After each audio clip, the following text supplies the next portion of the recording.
Chérie, peux-tu passer au marché et prendre de quoi manger? C'est une demande commune dans tous les couples mariés. Mais pour Marcos, c'était quelque chose de difficile à entendre. Jeune marié, alors que le pays s'apprêtait à faire face à l'hyperinflation,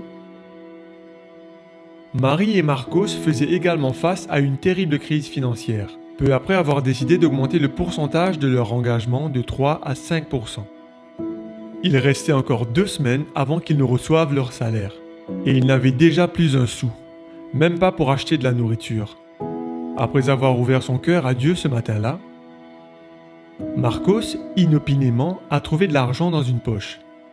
À peine suffisant pour acheter des bananes. Étonnamment, au marché, il a réalisé que l'argent était en fait suffisant pour acheter une douzaine d'oranges et même des courgettes. Comment est-ce possible alors que les prix ne baissent pas pendant une hyperinflation?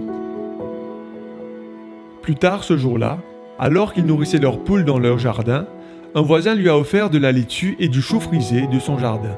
Comme Marcos finissait de nourrir les poules, un avocat qui tombait lui a rappelé qu'un vieux pasteur lui avait demandé de ramasser ses avocats et de partager sa récolte avec lui. Quand Marie est arrivée, elle ne pouvait croire ses yeux. Il y avait des bananes, des oranges, des courgettes, de la laitue, du chou frisé et des avocats. Le couple s'est agenouillé devant leurs produits pour remercier leur pourvoyeur pour de telles bénédictions. Réalisant qu'il leur serait impossible de tout manger, Marie a suggéré de partager la nourriture avec les parents de Marcos. Chez ses parents, le même jour, sa mère lui a offert 2 baguettes de pain complet et 3 litres de lait.